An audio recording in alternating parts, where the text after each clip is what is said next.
Dați mâna la chilot și strigați toți ca să învii și cei mulți.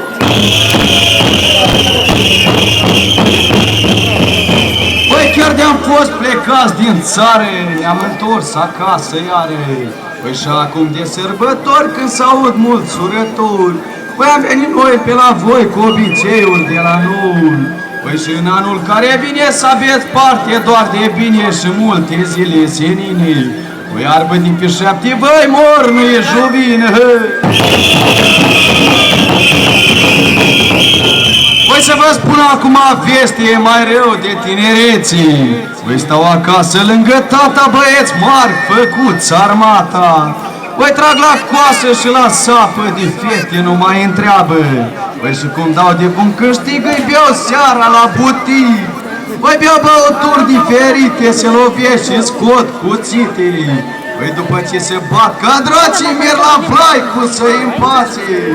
Păi și din râsul lor flăcăi mai strigați odată, hai să se audă munți în văi și la răc cu vără nou. Păi fetele de la noi din sat în oraș toate au plecat. Păi în loc să dea pe la școli se angajează la patron. Păi prin buticuri la bazar și vin acasă foarte rar. Păi umble elegante și gătite n-au de gând să se mărite. Păi foarte fuste de matasă și pantofi cu talpa groasă. Fusta despicată în 6 și făcut așa de scurtă, cu o palmă mai jos de burtă. Și de râsul ei plăcăi mai strigați odată.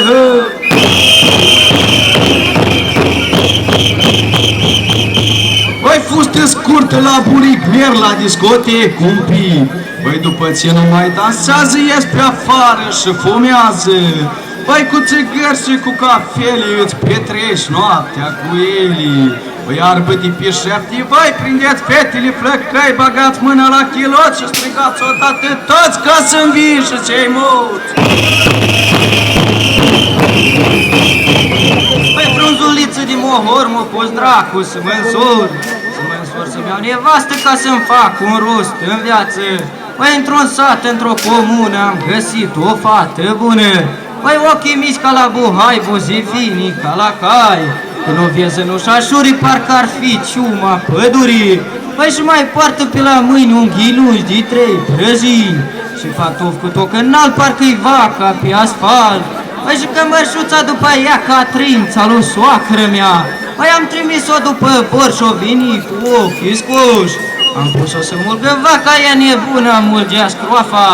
Păi când intră în cote, scroafa sare pe pereți. Noi aveam vreo 5 purcei, o muri de frică ei. Păi la tânjoala mei flăcăi mai străgați odată, hei!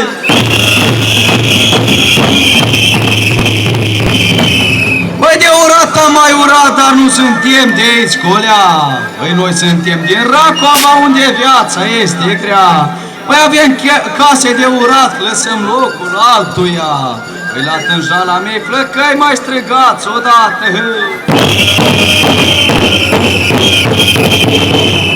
Păi fripturii cât de curcan, tătăseata de golan și cu un singur bulendrar vă spune la anul și la mulți ani.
Mulțumesc, cete din satul Racova. Se pregătește pentru dumneavoastră îndrăgita interpretă de muzică populară Margareta.